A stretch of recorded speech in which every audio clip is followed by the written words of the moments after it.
Welcome everyone to today's workshop from the series Zoomat Technology. My name is Barbara Cesakova and I will be hosting this workshop as well as the previous and the next ones. If we have any viewers who have already seen some previous Zoomat Technology webinars, do not hesitate to give a like to the announcement on the right side in the Q&A part to let us know that it is not your first time watching us today. What is Zoomat Technology? If it's your first time here, let me introduce the concept briefly. We already had 3 webinars concerning power engineering, renewable resources, ecology, and the journey of energy from the source to the final customer. If you are interested in these topics, go to the webpage zoomattechnology.com and you can watch the recordings. Today we are directly in the middle of this year's Zoomat Technology, as we have 3 more webinars coming after. 2 of them will concentrate a little bit more on our platform, Simonette, which will be a topic today. And the next webinars will tell you some specific examples of using this platform in management of buildings and in healthcare. The last workshop will tell you about our references and our competencies in the field of nuclear power engineering, and will be the last topic of this year's online conference. So, to get to the format of today's workshop, I have 2 of my colleagues ready to tell you more about this interesting topic, and we are also ready for your questions. So if you have any, do not hesitate to write them in the Q&A part. You can start writing them as soon as now, and there will be a time in the second part of the webinar to answer all of them. So, I was being a bit mysterious. What do we prepare for you today? Today we will be talking about data, about collection of data and about the possibilities that right visualization of data can bring you. I already hinted the platform, Simonette, and I have the lead developer of this platform here with me today. His name is Jan Švimberský, and he will show you some live demonstration of usage of this platform. But he won't be alone. I also have Adam Heller, project manager, ready here with us. Adam, we have a lot of customers here with us today with different specialization from different companies that apply in different fields of business. Is this significant for the data and for the way you could use and visualize the data? Thank you, Barbara. Welcome to our webinar once again. It really doesn't matter if you are from a field of transportation, power engineering, or from the public sector. We are all combined with data, and data are all the same, and obviously they are all around us. I don't think that any of you have any idea how much data flows through the whole day at the power plant. So for your idea, it's about 2 gigabytes per day. So if you this value compare with the regular monthly data tariff from our Czech mobile provider, so it will only last for 1 or 2 days. And that only proves that data are everywhere around us in a big scale. You know, in general, the management of operations and companies consists in the constant need to make a decision from ordinary operational to strategical decisions with a long-term impact. In some cases, a subjective view may be enough, especially the employee's experience or his current feeling about the situation. But to make a major decision with a big impact, it's always good to use objective view, which is usage of factual data and their analysis. And today's webinar is all about it, about all this usage, the factual data and their work with them. I assume that most of you have already come into contact with industrial SCADA system. And for those who doesn't, I would like to share with you some example of some SCADA visualization. I will disappear for a minute. And now I would like to show you the visualization in SCADA system for the railway electrical dispatcher. You can see there are lots of contact wires and there are individual disconnectors. Based on this visualization, the electrical dispatcher can control entire traction power supply system. What you may not know about that is that we are not only making this visualization, but we are also process data further based on customers' requirements, which help in their decision-making activities. You can see that from the relatively complicated screen, which was for electrical dispatcher in SCADA system, we are able to provide a complete overview of the entire technology, which obviously help other management to with their decision-making process. But now let's back to me, and I think that certainly all of you have decided to collect data. You always have some primary purpose for them. You know, for example, that you want to control some technology like regulate turbine speed, regulate pressure, temperature. And our goal is to add secondary purpose to your primary ones. Now, I have a questions to you, to the audience. What about you? Do you process your collected data for further use? Tell us in chat. And if you do, please give us a like in Q&A section, and we will be glad for your feedback. I will come back later to this question, but now on, take the current world where the volumes of collected data are increasing on a large scale, mainly from modernization of railways, power plants, modernization of companies. And as I said, data are all around us. And therefore, it's a great pity to not use this data for further decisions and for your advantage. Because data collection, you know, it's not free. You need many sensors, control system, software, which is associated with big investments. And it is good to use those already spent money to maximize your data usage. I think that most of us are united with the word dispatching or control room. So let me give an example of such a dispatching. If we start from the usual organization structure, we have some management here, then some administrators of the technology or the heads of the individual dispatching, and then dispatchers or operators themselves. So here at the dispatching, we have many scanned data at the same time from many sensors, which are displayed on the screen for the dispatcher by the SCADA system, for example. And based on this visualization, the dispatcher can perform their work. Like, as I said, they regulate pressure in technology, check error messages, and etc. This is precisely the primary purpose of those data. And for many customers, the usage of data ends here at this point. However, with the help of our platform Simonette, we can also look at the same data from other perspectives, such as those administrators or management, because for them, the current state of the technology in real time is not so important, because they are interested in the technology in the whole. Based on this, we are able to transform those data from control system and display it in suitable form for them, so it will help them in their decision making, or it can even predict future defects. Now, I would like to go back to your questions. If you process your collected data for further use, I see that many of you said that don't, but don't worry. I think this is the reason why are you here, and therefore there is my colleague Honza Schwimberski who will show you some example how you can work with your data.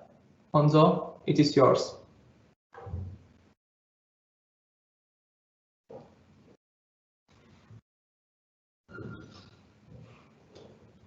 Hansa, we cannot hear you. Sorry. No problem. We can hear you now. Yeah, it's great.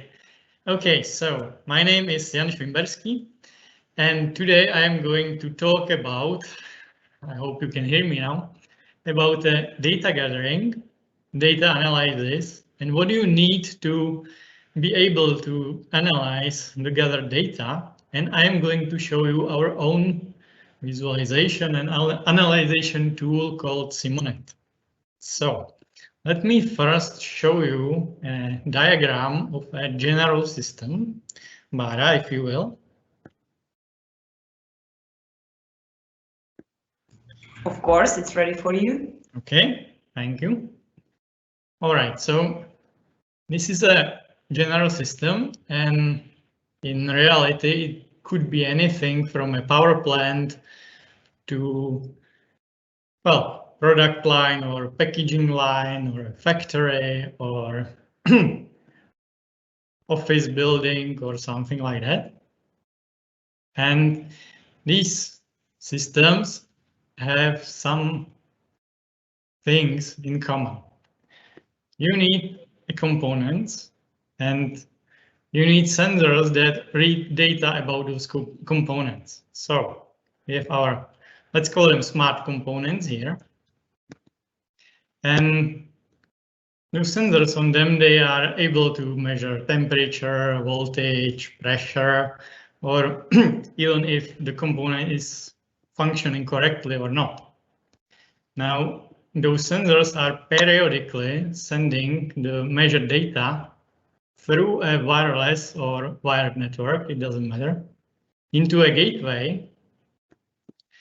The gateway, well, it could be part of the sensors, but it's usually a separate thing.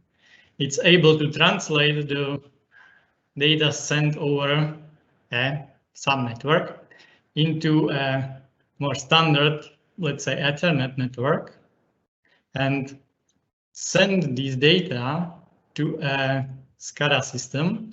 It doesn't necessarily need to be a SCADA system, but in industry it usually is. Now, SCADA system, well, it stores the data in some sort of database, and it sends the data into an output, human-machine interface, so an operator can see the data and do something or control something with it or solve an incident and so on. Now, this part of the system is here. Our customers usually already have. We even sometimes help implement it. And what we are trying to offer now is the second part of the system that deals with data analysis and what to do with the data we have gathered in this SCADA database.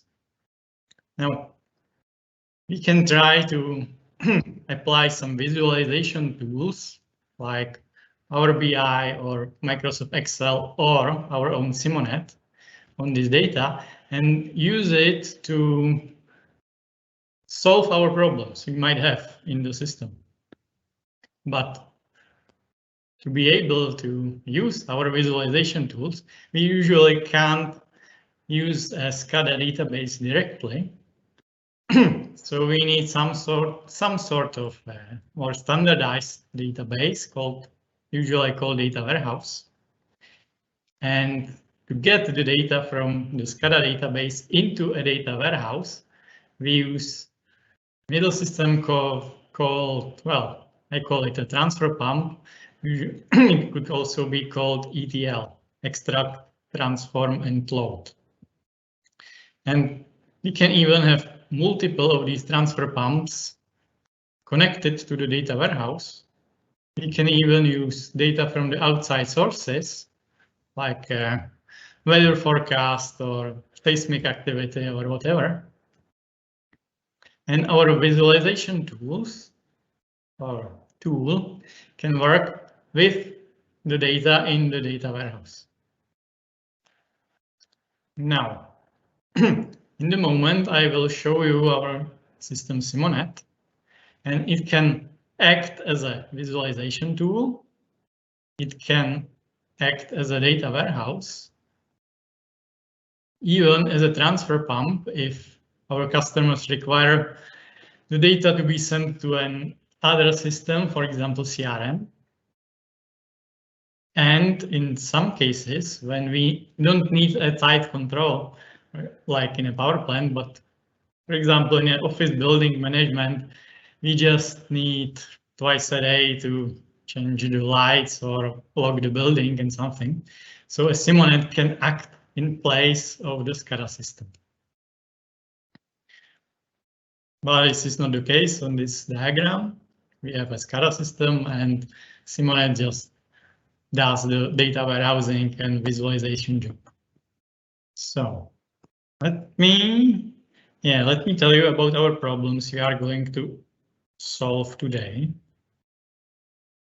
We have our system and we have a door lock, and the door lock is getting stuck, it malfunctions periodically, and we would like to know why. Of course, it doesn't just have to be a door lock, it can be any component in the system, but for the sake of our example, it's a door lock. Now, the door lock is malfunctioning. The sensor on the door lock notifies us through our gateway. It goes into the SCADA system, into the database, where it's pulled periodically, like once a day, to the data warehouse. And we can then apply some visualization thanks to the Simonette. Now, let me show you how this looks like in Simonette. Yes, and it looks like this. So on the right side, we have information about our incidents, about our lock getting stuck or malfunctioning. And in the middle, we have a chart that has time on the x-axis here, and 0 or 1 on the y-axis, and it indicates when the incident with the log happened, right? We can see by the green bars, and when the log was okay, that's the nothing in this chart. Now, we see that something is happening with the system. We see when this is happening, but we don't really see why it's happening. And this is the hard part of data analysis, because we need sufficient knowledge about the system to identify all the critical factors that goes into it and that can cause the incident. And sometimes this is the hardest part, because if we don't identify everything, we can misinterpret the data, and that's usually not a good thing to do. Now, luckily, this system is really simple and I know enough about it. So I can say that temperature could be a factor in causing our locks to malfunction, because it's an outside lock and yes, it's certified to -20 degrees, but you never know. So let's plot temperature in this chart like this, and the red line is our measured temperature as it goes throughout the day, and the green bars are again our incidents, and they are transformed from 0 to 1 to 0 when there is no incident to a temperature during the incident. I can zoom in to see see this better. And as you can see, when the temperature hits -10 degrees Celsius, our incidents start to happen. And they are happening all the way until the temperature rises again to -9. So we can make a prediction or assumption that once the temperature is sufficiently below, well, at -10 or below, our log is malfunctioning. Okay, when we look at the next day, it's the same, right? -8, everything was okay. At -10, it happens, and the log doesn't work until it rises above -10 again. So we would call our technician, probably replace the log, send it back to the manufacturer for repairs. And if we look at the next days after we change the log, maybe, yes, we can see that our incidents are no longer happening. So the log is working. Now, this sorts of analysis is depending on the, like I said, it depends on the sufficient knowledge about the system. And if there are a lot of factors that can influence the incident or the component we are looking at, and this chart can get a bit chaotic. We are currently working on a new product that's going to be doing these sorts of analysis and more on its own without a human interaction. And it should be capable of giving sufficient advanced notifications about what's happening in the system or what could be happening sometime in the future. Like if this trend continues, for example, your turbine vibrates a lot, and if this continues, it could cause a malfunction or incident in 2 weeks' time or something. And yes, so you'd like to offer you a chance to participate on this new product. So if you are interested in it, just leave us a message and we will get back to you and you can participate. Because yes, we have some knowledge in a lot of industrial fields to be able to create a system that analyzes those fields. But maybe you have some fresh ideas or something that we haven't thought about, and we can use your input. All right. Now I'm going to show you one more view Simonette offers. And that's more for management. And it looks like this. It looks simple enough, but is the summary of the incidents happening in the system. Okay, we had one type of incidents with the lock. So it looks simple, but if this was a more complex system and there could be hundreds of incidents happening every day, this is a summary aggregated view, and the green line is a trend line, and it shows a trend, of course, in the system. And if it's decreasing like this, it's all right.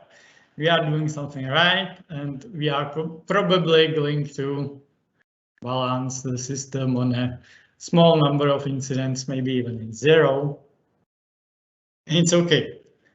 It means our money because incidents cost money, of course, and our money we are spending on solving these incidents, it's going to decrease as well. And that's more money we can put into either maintenance, yeah, or innovation. And it's all right. It helps to prevent other incidents in the future. if the trend is increasing, that means we are having more and more incidents, and we could be stuck in a positive feedback loop when the money we are using to solve these incidents, it's not money spent on maintenance or on innovation, and the system ages. So it could cause more trouble or more incidents in the future. And we need to know, hey, it's time to stop. We need to replace the problematic component, or if it was a software, we need to redesign a part of it to prevent more incidents in the future.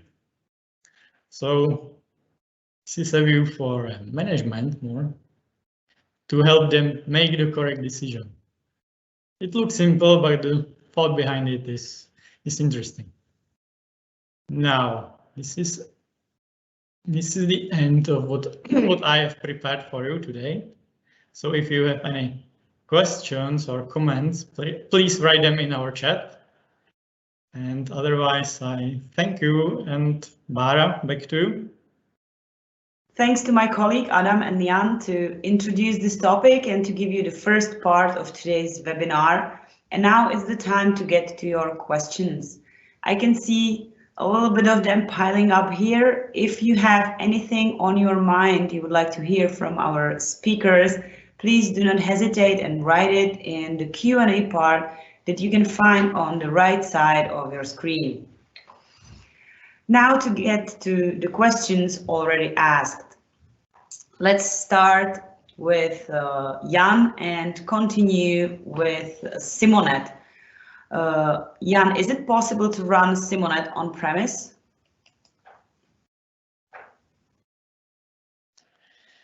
Currently, it's not possible. We are using and are dependent on Google Firebase, which is a proprietary database from Google.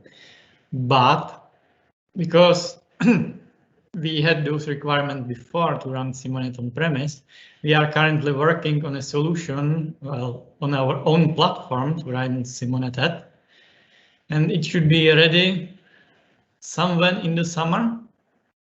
So yes, currently not, but maybe in summer we should be able to run Simonette on premise. Thank you, Jan, and let's stay with Google for a little bit because I can see another question connected to this topic from one of our viewers who would like to know whether it is possible to offer Simonette to customers who do not trust the Google platform on which Simonette is based. So do we have any solution for this type of customers? Yes, also currently not at the moment, but as I said, in summer, when we switch to our own platform, we will have, of course, solution for those customers that don't trust Google. I hope they are going to trust us, and they could run Simonette on their own servers instead of a cloud service. Thank you. Now let's get to the next question. Please, if you have anything you want to know, do not hesitate. We are here for you. So if you don't ask, you don't hear what you want to hear. So just write the question in the Q&A part, or you can also give little thumbs up, give likes to questions already asked. So you can express your interest by that way as well. In the meantime, let's get to the next question. And one of our viewers would like to know whether we could use Simonette in households. Are we thinking about this in the future? Adam, what are our thoughts on this? Okay, thank you for the question. It's possible to use the Simonette in households, obviously, but it's not our aim, because our business model is to go to B2B, which is business to business customers, and not B2C. So we are just aiming for the industry and that kind of field, not to the households, because there are also so many other companies which are using this, and we just want to focus to help other companies in industry. So that's our aim. Back to you, Mara. Thank you for your answer.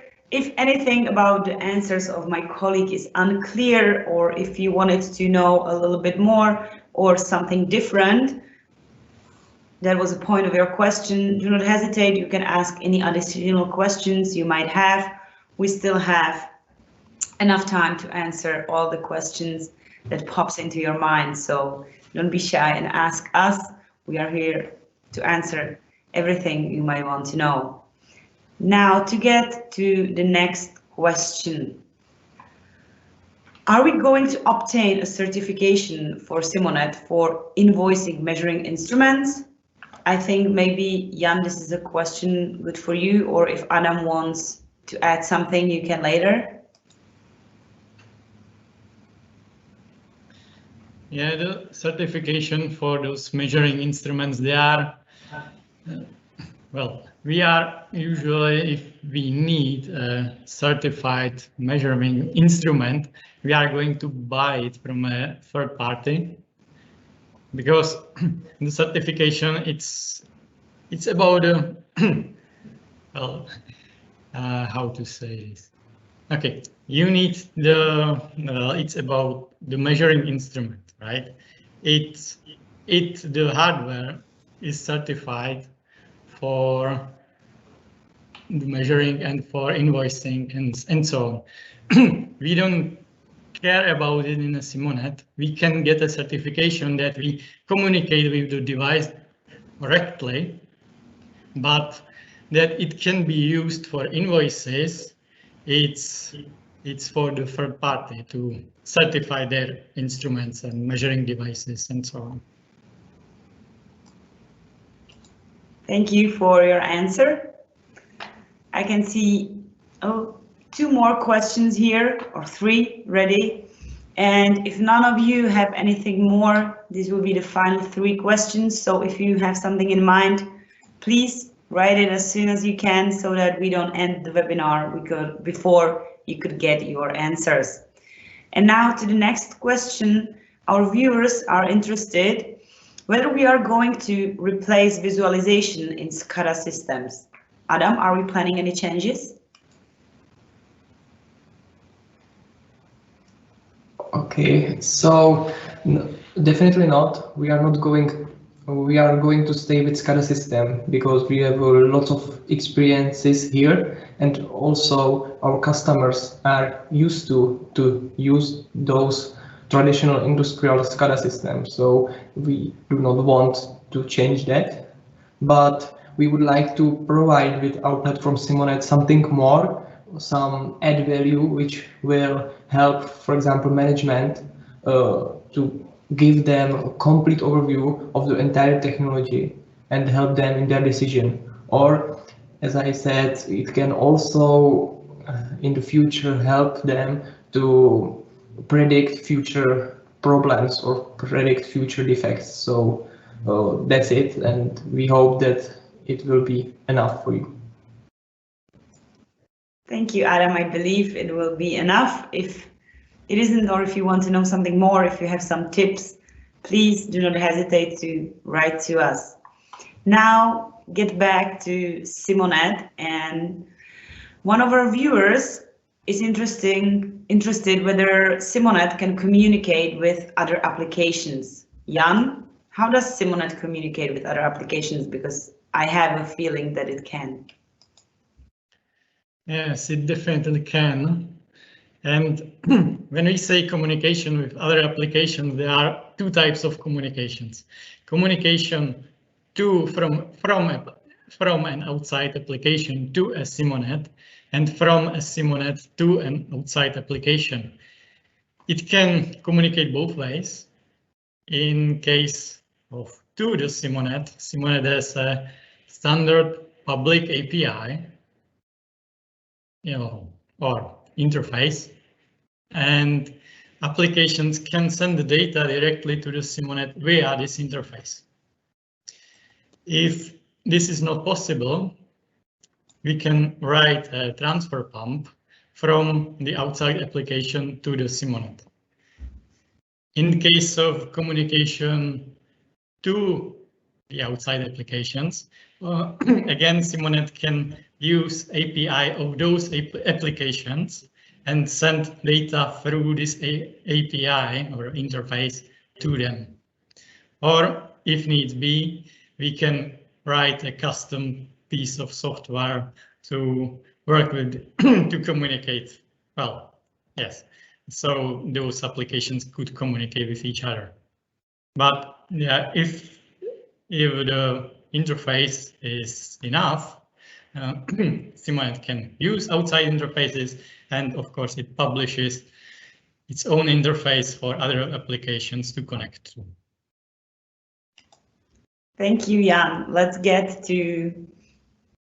stay with you for a little bit, because I can see one more questions that is perfect exactly for you and for the technical point of view. So Jan, is it possible to parameterize data acquisition remotely? For example, measurement, periods, limit, etc. Yes, with Simonette you can control remotely those connected devices.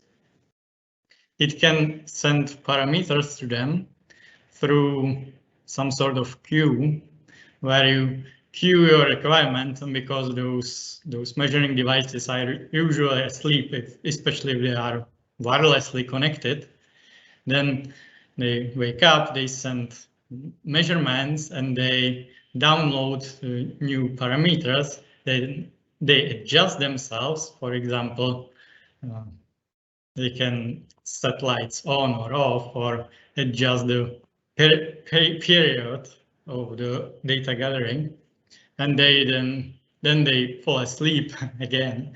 And when they send the data next time, they can also get new requirements and new parameters. And through Simonette, those parameters can be set, and it's just a web form that you type new values into, and you click send, and it's very easy to do.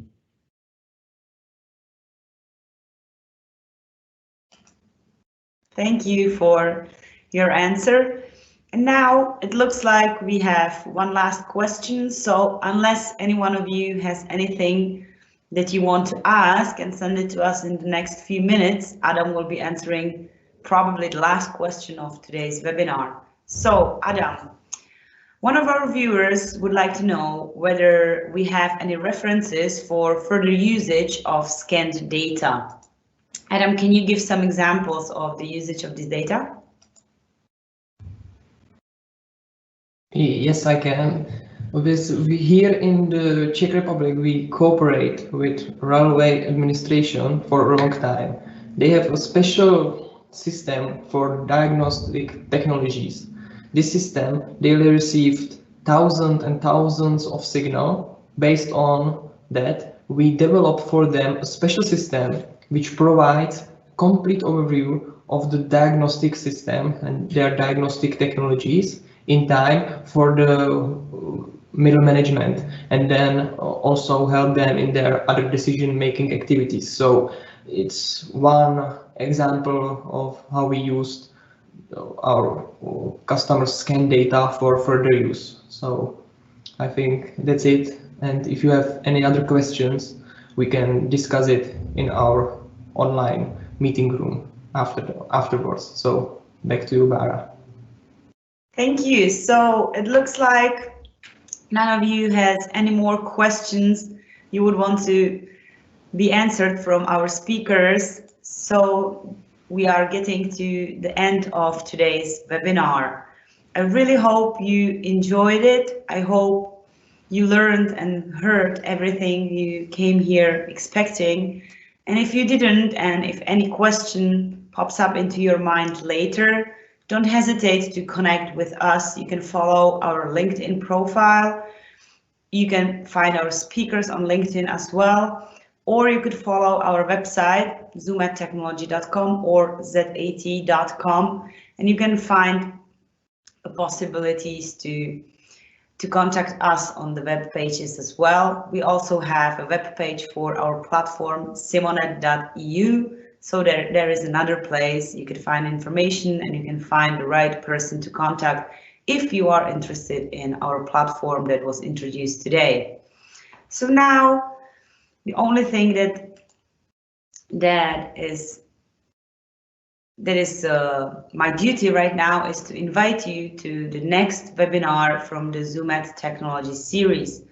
The next webinar in English will be 21st Century Healthcare, and it will be focusing on the possibilities of implementing our platform Simonette into the healthcare industry, and also on other mobile application and other competencies for the healthcare field we have in our company. So if you are interested in hearing more examples, if you want to learn more about our competencies, or if you just want to hear what are the current trends in healthcare and in e-health, don't hesitate, follow us and sign up to the next webinar. I will be there hosting it again. I have 2 of my colleagues introducing everything, and I really hope I can see you there. So have a nice rest of this afternoon and hopefully see you in the next webinars of Zoomat Technology series. Bye.